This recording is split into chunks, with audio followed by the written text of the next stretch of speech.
नमस्कार दोस्तों, स्वागत है आप सभी का हमारे YouTube चैनल गरिमा IAS में। फ्रेंड्स, आज के इस वीडियो में हम लोग बात करने वाले हैं भारतीय संविधान के प्रस्तावना को लेकर के कि आखिर में यह प्रस्तावना क्या है और प्रस्तावना में कौन कौन से प्रमुख आदर्शों को शामिल किया गया है, इस बारे में भी हम लोग बात करेंगे। फ्रेंड्स, प्रस्तावना को उद्देशिका के नाम से भी जाना जाता है, यह बात ध्यान में रखिएगा। तो चलिए हम लोग शुरू करते हैं। फ्रेंड्स, हम लोग प्रस्तावना के बारे में कौन कौन सी चीज़ों पर चर्चा करेंगे, उसके लिए मैंने कुछ चर्चित टॉपिक्स को शामिल किया है। यानी यहाँ पर आप लोग देख सकते हैं चर्चित टॉपिक्स है, तो इसमें 4 टॉपिक है, उसी पर हम लोग बात करने वाले हैं। पहला टॉपिक है कि प्रस्तावना क्या है। सबसे पहले हम लोग यही समझने का प्रयास करेंगे कि आखिर में प्रस्तावना कहते किसे हैं और यह है क्या। दूसरा प्रश्न यह है कि भारतीय संविधान के प्रस्तावना के स्रोत क्या है, यानी भारतीय संविधान में जो प्रस्तावना शामिल किया गया है वो कहाँ से लिया गया है, किस देश के संविधान से लिया गया है, उसका विचार किस देश से आया है, इस पर भी विचार करने का प्रयास करेंगे, समझने का प्रयास करेंगे।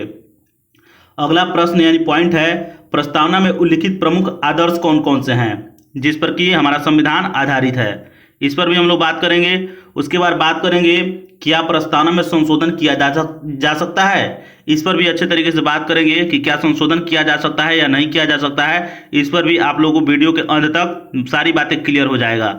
तो चलिए, सबसे पहला प्रश्न था प्रस्तावना क्या है, इस पर हम लोग अमल करते हैं, बात करते हैं। इंग्लिश में इसे व्हाट इज प्रियम्बल के नाम से जाना जाएगा, यानी प्रस्तावना क्या है, प्रियम्बल ही कहा जाता है प्रस्तावना को, यह बात ध्यान में रखिएगा। उद्देशिका भी कह सकते हैं, उद्देशिका भी कहीं कहीं पर लिखा हुआ मिलेगा आपको प्रस्तावना के बारे में, तो ये भी बात याद रखिएगा। तो चलिए आगे की चीजों को देखते हैं। सबसे पहला पॉइंट है फ्रेंड्स कि प्रस्तावना संविधान की कुंजी है। कुंजी का मतलब चाबी, ताला और चाबी के बारे में आप लोग जानते होइएगा। ताला को कौन खोलता है, तो चाबी खोलता है। उसी तरीके से भारतीय संविधान को कौन खोल सकता है बढ़िया तरीके से, तो उसका नाम है प्रस्तावना। यानी भारतीय संविधान के प्रस्तावना को अगर आप लोग समझ गए तो आप लोग पूरे संविधान को समझ सकते हैं, यानी वही उसकी कुंजी है। तो ये बात ध्यान रखिएगा, प्रस्तावना को ही कुंजी कहा गया है, चाबी कहा गया है, संविधान की कुंजी। तो ये बात ध्यान रखिएगा। प्रस्तावना को संविधान की आत्मा भी कहा गया है, काफी इंपॉर्टेंट है फ्रेंड्स। एक संविधान सभा के मेंबर थे, उन्होंने ही कहा था संविधान की आत्मा प्रस्तावना को। तो यह भी बात आप लोग ध्यान में रखिएगा। अगला पॉइंट है, इसको देख लीजिए। प्रस्तावना संविधान का संक्षिप्त रूप है, यानी अगर आपको संविधान पढ़ने का मन नहीं हो तो प्रस्तावना को अच्छे तरीके से आप पढ़ लीजिए, उसके अर्थ को समझ लीजिए, उसके आदर्शों को समझ लीजिए, उसके ध्येय को समझ लीजिए। आप लोगों को पूरा संविधान समझ गए ऐसा समझ में आपको आने लगेगा। मतलब कि कहने का मतलब है यह है कि अगर आप प्रस्तावना पढ़ लेते हैं तो आपको लगभग संविधान के सारा निचोड़ जो है वो आप पढ़ लिए, ऐसा मान करके चलिए। तो यही बात है। अगला पॉइंट है, इसको थोड़ा सा इंपॉर्टेंट है, थोड़ा समझ लीजिए अच्छे तरीके से। यहाँ पर मैंने लिखा है संविधान की उद्देशिका संविधान के ध्येय एवं उन आदर्शों को प्रस्तुत करता है जिन पर हमारा संविधान और शासन प्रणाली आधारित है। एक बार और मैं बोल दे रहा हूं, संविधान की उद्देशिका संविधान के ध्येय का मतलब उद्देश्य होता है, उद्देश्य यानी संविधान का क्या उद्देश्य है इसके बारे में तो ध्यान रखिएगा।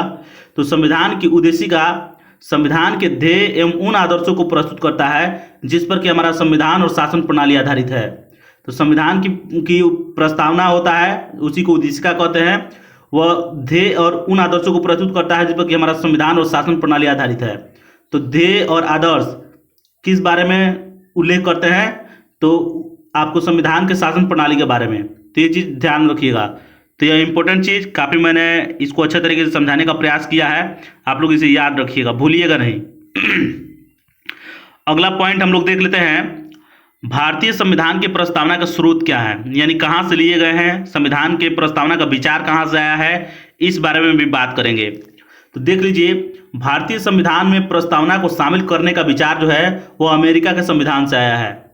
यानी शुरू में जो भी हमारे नीति नियंता थे, जो संविधान बना रहे थे, भारत का संविधान का निर्माण कर रहे थे, उस समय के लोगों को विचार आया, अमेरिका के संविधान को उन्होंने देखा और उसमें प्रस्तावना वर्णित है, प्रस्तावना के बारे में लिखा गया है अमेरिका के संविधान में। तो वहीं से विचार आया कि हम लोग भी अपने संविधान में प्रस्तावना को शामिल करेंगे उसी तरीके से। लेकिन अमेरिका में भी उसी तरीका से है, जिस तरीके से हमारे भारतीय संविधान का प्रस्तावना शुरू होता है हम भारत के लोग से, उसी तरीके से वहाँ भी शुरू होता है we the people of America. इस तरीके से शुरू होता है। तो आप लोग समझ में आ गया होगा ये चीजें। अगला पॉइंट है, इसको समझ लीजिए। भारतीय संविधान में उल्लिखित प्रस्तावना की भाषा ऑस्ट्रेलिया के संविधान से लिया गया है। प्रस्तावना की जो भाषा है फ्रेंड्स, उसको ऑस्ट्रेलिया के संविधान से लिया गया है, लेकिन प्रस्तावना का विचार कहाँ से लिया गया है, तो ये लिया गया है अमेरिका के संविधान से। तो ये बात ध्यान रखिएगा, काफी इंपॉर्टेंट है। अब आइए हम लोग बात करते हैं प्रस्तावना में उल्लिखित प्रमुख आदर्श कौन कौन से हैं, उस पर हम लोग बात कर लेते हैं। तो प्रस्तावना का जब आप लोग पढ़िएगा फ्रेंड्स, इस वीडियो को देखने के बाद आप लोग प्रस्तावना को जरूर पढ़िएगा, आप लोगों को काफ़ी चीज़ें समझ में आएगी। मैं रिक्वेस्ट करूंगा कि आप लोग प्रस्तावना को जरूर पढ़िएगा इस वीडियो को देखने के बाद। प्रस्तावना जब शुरू होता है फ्रेंड्स, तो उसमें लिखा गया है, हम भारत के लोग, भारत को एक संपूर्ण प्रभुत्व संपन्न, इस तरीके से आपको देखने को मिलेगा। तो उसमें क्या उसका अर्थ क्या है, तो भारतीय लोगों ने ही संविधान का निर्माण अपने चुने गए जनप्रतिनिधियों के जरिए की है, ना कि किसी राजा अथवा बाह्य आदमी ने। कहने का मतलब यह है कि यहीं के लोगों ने यहाँ के संविधान का निर्माण किया है। तो ये चीज़ें ध्यान में रखिएगा, काफ़ी इंपॉर्टेंट है और यह बार बार पूछा जाता है।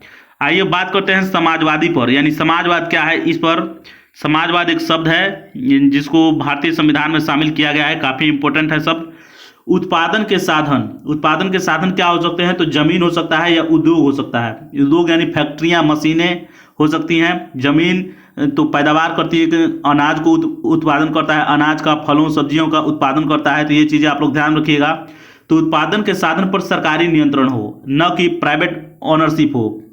ऐसा नहीं होना चाहिए कि निजी स्वामित्व दे दिया जाए, निजी अधिकार दे दिया जाए। इससे क्या होता है कि निजी को जब दे दीजिएगा तो उसमें कंपटीशन होगा और जो कमजोर तबका होगा उनका शोषण होने लगता है। इसी के चलते समाजवाद की विचारधारा को शामिल किया गया भारतीय संविधान की प्रस्तावना में। तो ये बात ध्यान में रखिएगा, काफी इंपॉर्टेंट है।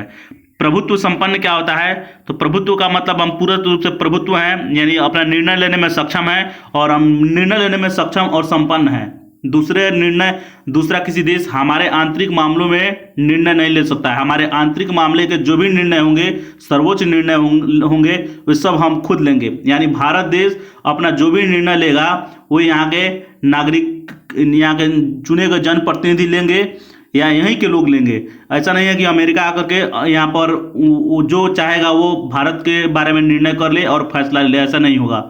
जैसे कि आप सभी को पता होगा कि भारत जब गुलाम था तो ब्रिटेन वहाँ से रूल करता था भारत पर, ब्रिटेन से, और वहाँ से जो भी नियम बनाए जाते थे उसको भारत पर लागू किया जाता था। लेकिन अब हम प्रभुत्व संपन्न हैं, आज़ाद हैं, अब हम अपने निर्णय लेने में सक्षम हैं। तो ये चीज़ें बात ध्यान रखिएगा।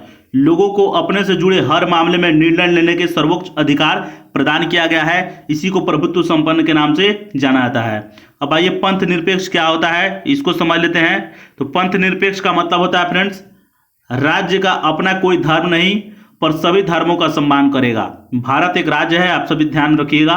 भारत एक राज्य है, यानी भारत का अपना कोई धर्म नहीं है, लेकिन यह सभी धर्मों का सम्मान करेगा और सभी धर्मों को प्रोत्साहित करेगा, फले फूले वो आगे बढ़े, सभी धर्मों को मतलब अपने तरीके से आगे बढ़ने के लिए प्रेरित भी करेगा, सम्मान करेगा, इतना समझ लीजिए, काफ़ी इंपॉर्टेंट है। प्रस्तावना में उल्लिखित प्रमुख आदर्श और भी हैं, उसको भी देख लिया जाए। जैसे कि गणराज्य शब्द आपको देखने को मिलेगा। तो गणराज्य का मतलब यह होता है कि किसी भी राज्य का सर्वोच्च पद जो है आम लोग ही बन सकते हैं, यानी किसी वंश या राज खानदान का व्यक्ति नहीं बनेगा। जैसे भारत का राष्ट्रपति जो है वो किसी वंशानुगत व्यक्ति नहीं बनता है, किसी वंश से संबंध रखने वाला व्यक्ति नहीं बनता है, वह चुना जाता है यहीं के जनप्रतिनिधियों के द्वारा। तो शासन का प्रमुख लोगों द्वारा चुना होना चाहिए, किसी वंश या राजा खानदान का नहीं होना चाहिए। उसी को गण राज्य, यानी गण का मतलब लोग और राज्य का मतलब राज्य, यानी लोगों का राज्य। ये बात ध्यान रखिएगा। अगला पॉइंट है समता, यानी समानता। समानता किस बात का, तो कानून के नज़र में सभी समान हैं, यानी विधि के समक्ष समता। ये बात ध्यान रखिएगा। सभी नागरिक जो है वो सभी समान है कानून के नज़र में। अवसर व प्रतिष्ठा की समता भी होनी चाहिए। अवसर यानी सभी को इक्वल अपॉर्चुनिटी मिलनी चाहिए। अगर समान योग्यता धारण करता हो कोई व्यक्ति और उस स्तर पर सभी को समान रूप से अवसर मिलना चाहिए। अगर कोई योग्यता समान रूप से धारण किए हुए है तो उसको समान रूप से अवसर मिलना चाहिए, संविधान में जो भी चीज़ें बताई गई हैं उस आधार पर। और प्रतिष्ठा भी सभी को मान सम्मान मिलना चाहिए। लोकतंत्र आप लोग जानते होंगे, जनता के लिए जनता के द्वारा शासन करना, यानी निर्वाचन करना। उसी के द्वारा शासन जब होता है तो उसको लोकतंत्र यानी लोगों का शासन ही लोकतंत्र कहलाता है। न्याय के बारे में बात कर लेते हैं। न्याय का मतलब होता है उचित और अनुचित में फर्क करना। उचित और अनुचित में फर्क करना, जो उचित हो उसके लिए उचित बताना और जो अनुचित हो उसको अनुचित कहना ही यही न्याय है।